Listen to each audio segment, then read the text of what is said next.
Danny from Weird and Wired, and this is a Teisco 339 guitar. These guitars were made in Japan in the 60s and were affordable guitars at the time. They would often be imported to the UK and USA where they would be rebranded. This particular model I have also seen branded as the Audition 339. I am a big fan of guitars from this era, these 60s, 70s, Japanese import, budget, affordable guitars. They can have a lot of quirks for better or for worse, and there's really nothing else quite like them in terms of the build quality. As I say, that can be a good thing, and that can also be something that requires a fair bit of work to get them playable. This particular one, I would say, falls somewhere in the middle where it needed a little bit of work, and if anything, I did a bit more work than it's really needed to be just a playable instrument. It's a really cool guitar. Just the look of it, it ticks a lot of boxes for me. It's a semi-hollow body, you've got two single coil pickups, you've got a tremolo tailpiece, you've got master volume and master tone and individual pickup selector switches, which are mounted to this piece of pickguard material which matches the pickguard itself. It's just a really beautiful guitar, especially considering it's meant to be a budget guitar. And apart from adding the tremolo arm myself, as this was missing the original one, I've also replaced the neck on this guitar. This is the original neck from this guitar, and as you can see, it's a little bit different. It's now got the 6 inner line tuners. This had 3 either side, a little bit more Gibson in style, which would make sense with the sort of the design of the body. And the reason I replaced the neck was that there was a little bit of a bow in this, and the truss rod on this particular neck,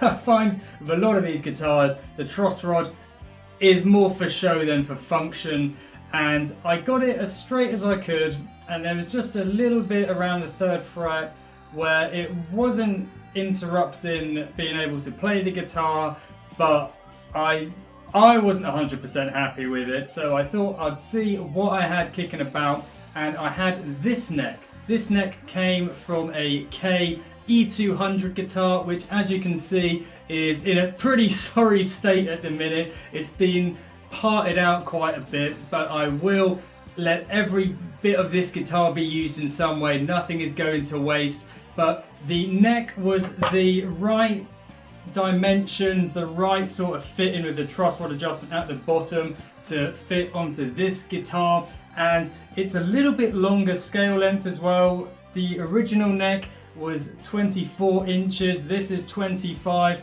and not only is it a straighter neck, it's a lot more playable. It's a little bit thicker, it's a little bit more rounded, a bit more sort of baseball bat profile, but it handles itself so much better now. Beforehand, playing anything sort of lead style, even at trying to do bends, was a little bit risky, but now it plays really sweet, and I'm really glad that I have the parts to be able to sort of swap them in and out and do a bit of tinkering, and as I say, get this guitar to more than just playable, but comfortable and playable, and a guitar that can really hold its own against modern day instruments.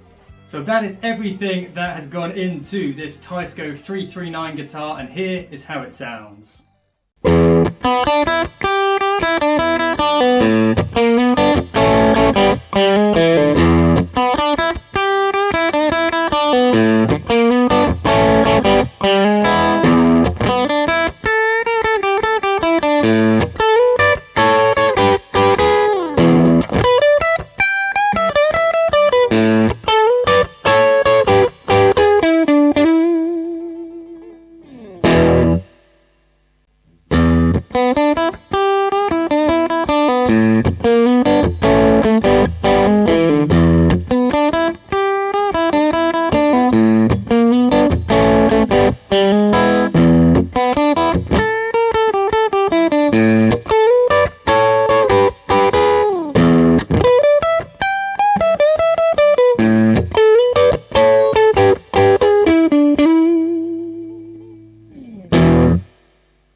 So there you have it, this Teisco 339 guitar. I really like guitars from this era, these 60s, 70s Japanese import budget, affordable guitars. In terms of look, I think it's easy to replicate that sort of quirky vintage look, but in terms of the playability, which isn't always good, they can be a little bit clunky, a little bit janky, but I think that is where these guitars sit really well if you want to play some kind of clunky, janky blues, bash out some chords, play some sort of surf riffs. It works really well for that style of music. They definitely have their own sort of niche pocket where they sit, but what they can do, they do really well. One of the quirks of this particular guitar, which perhaps reflects the affordable nature of these guitars and how they were made in a factory where they would use the same pickups on multiple models and the same bridges and so on. These particular pickups don't line up with the string spacing necessarily. Certainly the D and G strings in the middle are pretty good, but as you get out to the low E and the high E, the bridge pickup, it's not so noticeable, but the neck pickup, those strings are nowhere near those pole pieces. And it's not just because of the replacement neck, it's the same with the original neck, but it doesn't make a difference to how those particular strings are coming through with that particular pickup or having both pickups running together. It's just a real aesthetic quirk rather than a tonal quirk, but it's things like that, which is why it's a struggle to find a guitar manufacturer making guitars in the same way with the same quality control as these perhaps had. And I think on the whole that is probably a good thing, because a lot of these guitars, as I say, need some amount of TLC to kind of get them really playable. I've added a shim to the neck on this as well to help counteract the action. I've done that with the original neck as well. It was needed because the action was really high.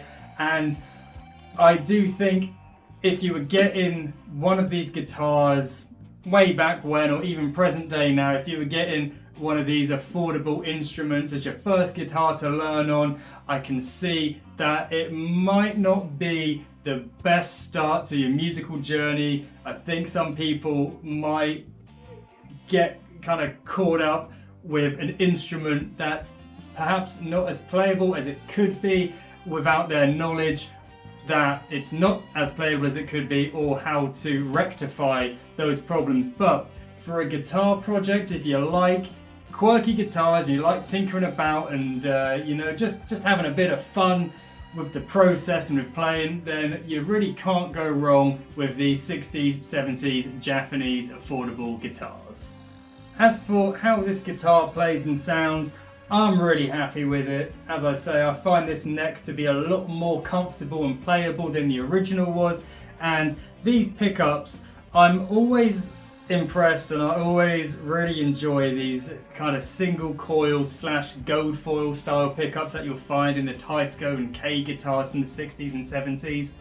The middle position really surprises me. It's not a pickup position that I generally find myself reaching for, but there's something about running both of these pickups at the same time that, yeah, I really dig it. Is, as I say, what this guitar can do, it does really well, and yeah, I'm really happy with how this guitar has turned out. I would love to know what you guys think of the Teisco 339. Have you owned one? Have you played one? Did you dig it? Did you have to do a fair bit of work to get it playing? Let me know all your thoughts and feelings, and until the next time, keep it weird and keep it wired.